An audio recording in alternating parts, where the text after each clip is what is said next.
I got a simple question for you. Go ahead, ask me a simple question. Because, Simple, Steven. Okay. So Simple. Sorry, go ahead.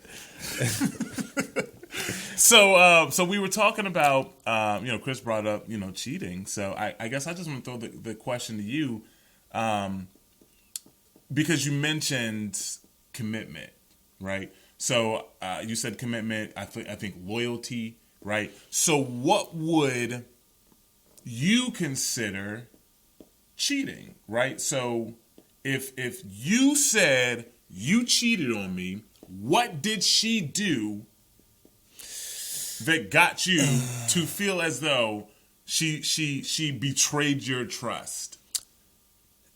I mean, if she did anything that she wouldn't be comfortable doing in front of me. Okay. Like, if she wouldn't, I guess, flirt with a guy in front of me or lie and things like that, if I'm comfortable with that in front and you're not doing that behind my back, that's where I would consider you cheating, because obviously if I'm with someone, there's a certain understanding of where we're going. And you guys are in if we're in a committed relationship, you guys are Facebook official. Even though it's not on Facebook, you're Facebook official. Yeah, right? I mean, it's just you sleep with someone. You sleep with someone and you lie about, I guess, some kind of communication that you had with someone. Okay. It's like buying drinks the funny thing is, I don't even care if you hang out with a guy. Right. Like back when I had I had a different mindset. That would upset me, like, oh, you hanging around this guy? But that's just my own insecurities. If I'm with someone, I trust them to do things that are in the benefit of me. They're not gonna do anything regardless of how it may seem to outside eyes, the world. My woman, if she has because I know women have guy friends, I have female friends. Right. So yeah, it's just as long as you're not sleeping with someone, touching someone in places that's just like. I wouldn't be okay with this. Yeah.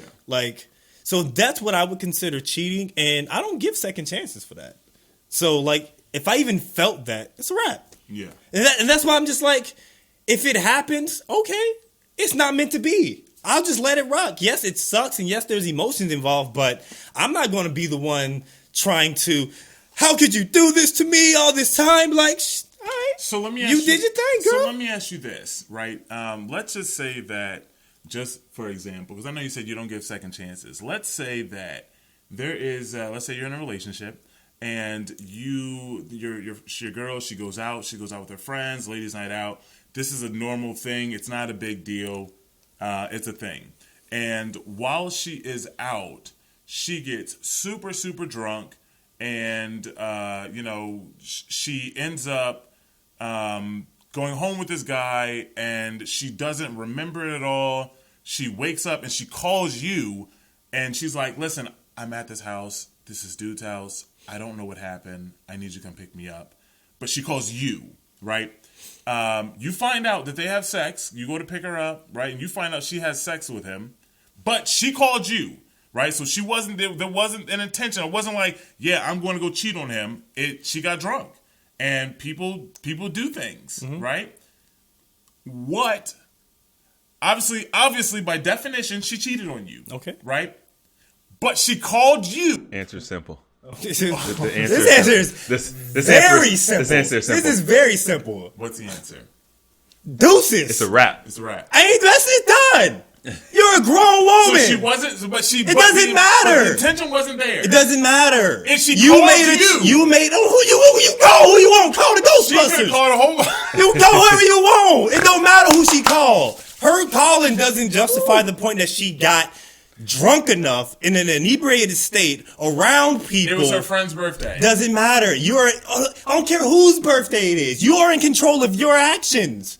You made the choice to get drunk where you know you won't be able to control yourself. Right. We're adults here. Okay. No, if you know that we're in a relationship, okay, I shouldn't be around someone. And the fact going home, even you didn't have to have sex. Only way that this would be in any kind of okay is if she got drugged. Or something. She got drugged, maybe got taken advantage of, and she's just like, what? She has no idea what happened. What if this is just? Well, this is what I'm saying. She didn't know what happened. But she drank. No, she drank. It would have to be. drinking. She'd have to be roofied or drugged. Or something. What if this was your fiance? Same thing. I don't care how close we were. You made the choice to do this. It's unacceptable for me. It's unacceptable to blame it on something that you could have not done. She's not blaming anyone else. She's like, I don't know what happened. Okay, let's figure it out. The last thing I remember. Let's figure it out. The last thing I how remember. this dick get inside of you? How this dick magically just jump inside of you? Oops, fell, landed on his dick. Right. So the last thing that she remembers, right? She's not trying to hide anything because she called you. Is she was at the bar with her girls. Christmas gifts. How does she even know she had sex with this dude? She's a woman. She feels it. Her clothes are on the floor. She wakes up. She's naked. Right? But she feels it.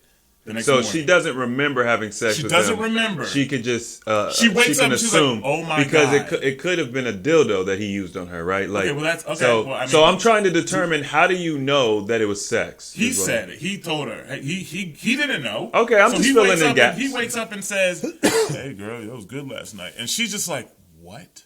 Right? So this is your fiance, and this is genuinely like, I don't know what happened. Like this.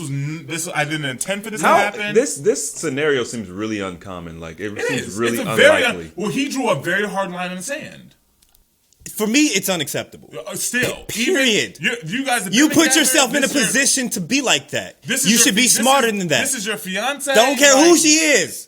I don't care how many years we've been together. It's a wrap. I'm not dealing with that. I don't want that on my conscience. I don't want that. You know the type of person I am. So you know that you can't let that go. I can let it go. No, you can't let it go. I can let it go. That's why I let it go. No, you let her go. Exactly. But you're going to be thinking about it. Every time she goes out, you're going to be thinking about it like, damn, she's going to cheat on me again. I'm not worried about that because this is not the type of person that I want to be with. If you're going to put yourself in positions to get blackout drunk or you're doing things in inebriated behaviors, no, I don't want that. It's not what I want. You having sex, obviously, with some random guys that's invalidating our relationship, not happening. There's literally nothing you can do that's going to change my mind, that's going to make me say, hey, let's figure this out. Unless it was a forced situation. But if you voluntarily... What if her friends say, she never drinks, she never does anything, and we pushed her. We were the ones making her drink. We were the ones, yada, yada, yada. Good, have fun. Enjoy those drinks. Well, so what if she's a girl that doesn't really drink? Then she shouldn't have been drinking. You know your limits. If I go out somewhere and I know I shouldn't be drinking, I'm not, it's just celebration. No, you're making a choice, regardless of peer pressure, regardless of what people are saying. You know your limits. So let me see if I can, because Steve keeps probing, and I'm like, this is already solidified. I mean, it's not the act of having sex. The reason Mel is saying no, it's the fact that she was able to put herself in a place where she could do the deed. That's where it's at. Forget the sex part. It's like, how are you so irresponsible with yourself that you would allow yourself to get into such a compromising place? I mean, that is very compromising. And that right there is the reason why he's saying there's no point to continue this, because you've shown that you will put yourself in a compromising position. Exactly. Like, there's literally nothing you can say. There's nothing. It's a wrap. It's not happening. This is not the woman that I want to spend the rest of my life with. That's not happening. Because that line of thinking is going to be implemented other places, and he's probably already seen it. You know what I'm saying? It's probably not. If this were to part of the scenario, if this one-off I situation. understand, but it's hard to just say. That's a really hard line in the sand, and I'm not saying there's anything wrong with that. So you answered that. I asked it because I already knew my answer. What's your answer? Yeah, I would give her another chance. No. Why? Why would you give her another chance? Because I have been in situations where, I mean, it's not a situation where I have personally been in that specific thing, but there have been times where I have gone out and started drinking and then woke up somewhere like, where am I? How did I get here? What did I do? Right? Now, granted, I never did that when I was in a relationship with anybody, but That it's something I've done. So now I also understood that was a part of my problem, which is why I don't drink anymore, right? So I understand that. Would I, if I was with a woman and we were in a committed relationship, the exact same scenario, we're engaged, and she was not trying to hide it, I would accept that as a mistake. And I mean, obviously, we're gonna have a conversation. Like it's gonna take a while for things to get back to where they were. But if everything up to that point has been absolutely perfect, and you don't even drink like that, like, and it was just like, and she called me to be like, I need you to come get me. I don't know why I'm here. I'm so confused. The level of honesty for me is something I can accept. I'll definitely help her out. I'll pick her up, make sure she's good. But hey, you know, we're gonna make sure you got a place to stay. Yeah. I'll shell out the story, you know, let me know everything. I'll go into detail. It won't be just blah blah blah X. Let me know all the details, and if she give me all the details and it's information and stuff that I don't want to hear, Hey, listen. I put a bow on it. And there's nothing. Put a bow on it. All right. That's it. I mean, That's it.